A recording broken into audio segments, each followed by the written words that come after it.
I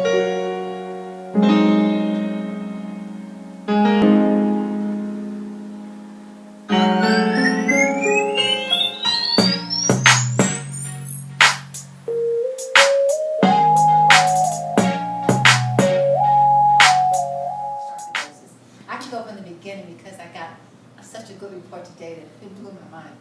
So years ago, they told me I had sarcoidosis.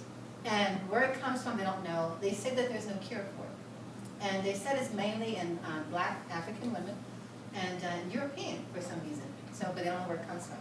But what happened with that condition that was in my lungs, years later, it led me to having shortness of breath. You know, I noticed I was having shortness of breath.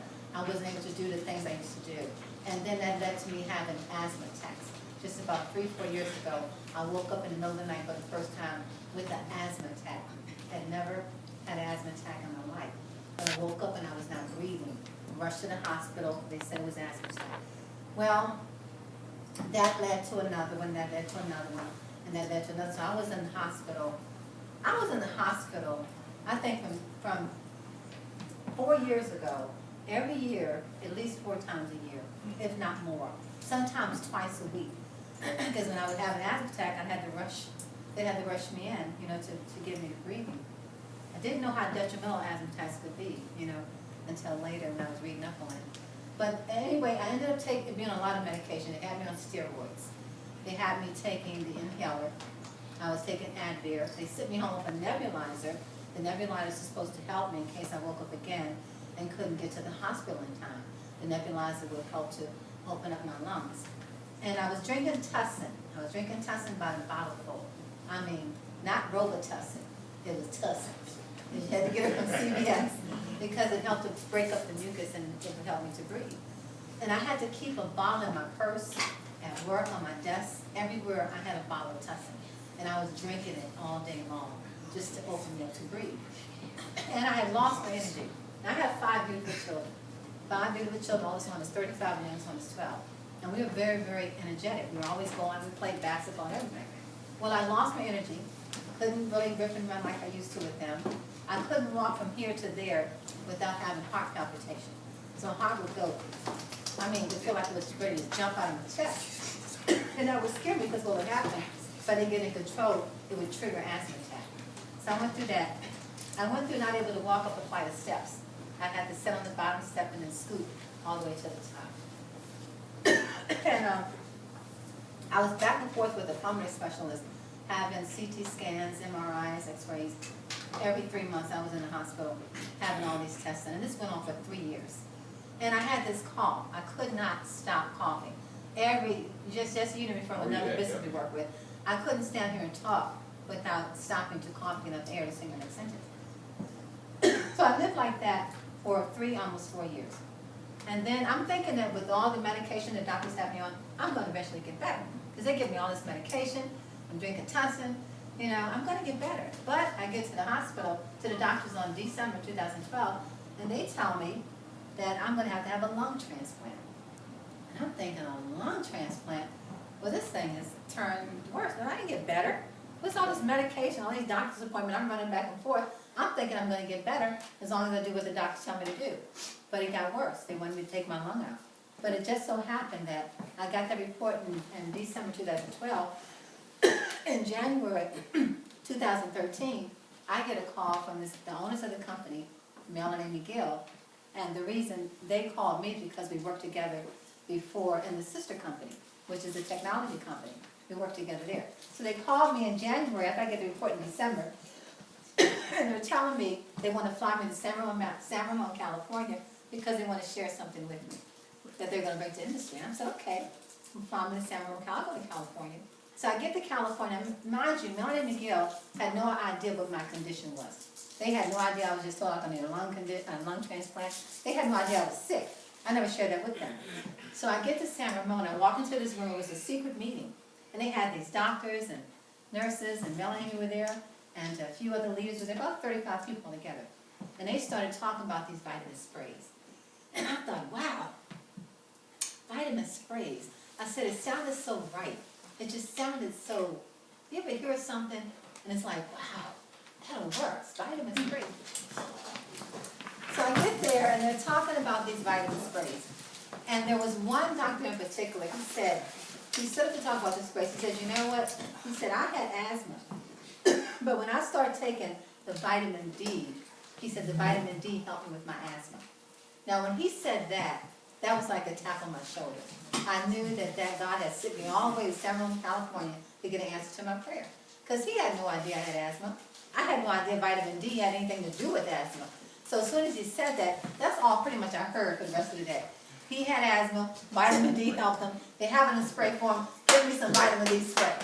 And as soon as I got my hand on it, I took it. I ripped that top off and I psst, psst. They said take 4 sprays, twice a day, but psst, 4 sprays. A half an hour later, psst.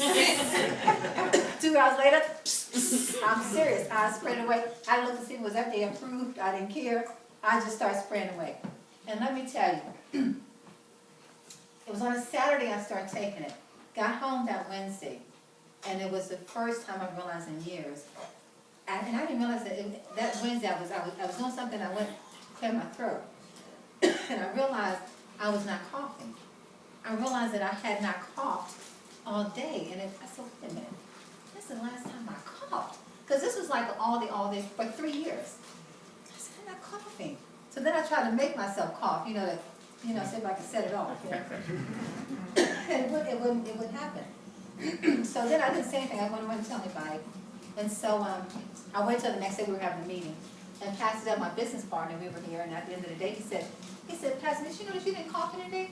I said, yes, I haven't coughed all week. I haven't coughed all week. I said, what? I said, you think this is crazy? He said, what else you taking? I said, nothing. And then I realized I had really stopped taking the steroids. Because I was taking steroids, and they told me that when you're taking steroids, you have to taper off of them. You can't just stop, because it's dangerous. But I had stopped taking it. I noticed I had not taken the inhaler. I noticed I had not drank the T.E.N. And I'm thinking, could this be? How could it have happened so fast? I mean, here I was just from Saturday to Wednesday, and I'm not coughing.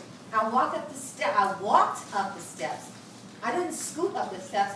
I walked up and didn't realize I walked up until I got up there and looked back. I said, my God, what is this? And so I'm trying to monitor myself, trying to pull myself together, because I'm thinking maybe I was just having a good week. I really thought maybe I was just having a good week. But what happened, I began to tell my story, and it started to get around. It got to California, and I got a phone call, and I was talking to this gentleman who wanted me to talk to another gentleman about how the vitamin D was helping me. So I told him, I said, yes. I said, sir, I don't know you, you don't know me. All I know is what I was going through, what I was suffering, what I was dealing with. I started taking this vitamin D spray. All I know is I stopped coughing. Less than a week, I'm able to walk up steps. I'm not having a heart palpitation. I'm not drinking the T.E.N. I haven't used my inhaler since I've been on the spray. I said, I don't know you. I have no reason to lie to you. All I know is that where I was then and where I am now. And so he thanked me for my story. Then I found out he was one of the doctors who actually helped to put the vitamin D spray together. So I got a chance to actually speak to the doctor yet. And it was so I said, put him back on the phone. I got to ask him something. I said, just tell me this. I said, how did it work so fast? How did I go from 3 years of constantly coughing, short of breath, asthma attack, and I'm taking this spray. I'm just taking this spray, just a spray, a spray, and all of a sudden it's gone. I said, come on, how did it happen so fast? He said that my body was so deficient in vitamin D that when it got it, it responded to it right away. And it made so much sense. It made so much sense. It put me like when you get hungry, you get crazy if you go too long without eating, right? The body will mess you up if you get hungry enough. It'll give you a headache. It'll give you a stomach ache. It'll make you irritated. Nobody can be around you, because you're going to kirk off at any whole thing. But as soon as you give it what it wants, hey, what's up, everybody? It's back in balance. So my vitamin D level at the time was a 17. I didn't even know about vitamin D. I didn't know the importance. It was the first time I had learned about vitamin D. I didn't know it was important. I didn't know what it was. But my level at the time was 17. I started taking the spray. Within months, it was up to 58. It was up to 58 just from taking the spray. But since that day, fam, and this was in 2013, and before that, for 3 years, I'm in the hospital every 3 months with an asthma attack. I'm on tussin, I'm on steroids. I done stopped living. I done told my kids, go ahead, I can't go with you, I can't hang with you anymore. I can't sing in the choir. I was singing. I was singing, y'all. I sang now. I'll pull the tape up right now. I was on the dance ministry. I was doing all kinds of things. And all that had just stopped because of my condition. And then just from taking the spray, from getting my vitamin D level up to where it was supposed to be, my body got in order. It got in order. And it blows my mind to this day when I think about it. Because they were going to take my lung. Do you understand? I no longer needed a lung transplant. That's big. They were going to take my lung. And let me tell you, I went to the doctors today. I had my yearly physical today. And my physical, it was so good. And then usually now with sarcoidosis, they say that, there's no cure for it. So they can't tell you that it's gone. They just say it's in remission. But she said, she really said the sarcoidosis is gone. She just said it's gone. And she kept asking me what medication was I taking. I said, I'm not taking any medication. And I kept repeating myself. I said, I'm taking vitamin D in a spray. I'm taking vitamin B12 in a spray. And I said, I'm taking glutathione in a spray. She what I'm talking about. Right. That shut it down right there. I'm taking I said it 3 times. I'm taking glutathione in a spray. I kept looking down, right? And she's right. But I got a good report today. All right. I got a really good report. My vital signs were so good, they didn't even want to draw blood on me. I wanted them to draw blood because I want to see where my vitamin, I want to see if it's up to 100 like Jesse. Right. But they said it was so good, they did it in February, my pulmonary specialist, in December. They said it was so good, we don't need to draw any blood on you, you're doing good, you sound good, we listen to your heart, we listen to your breathing, your ears, your nose, everything sounds good. You're good.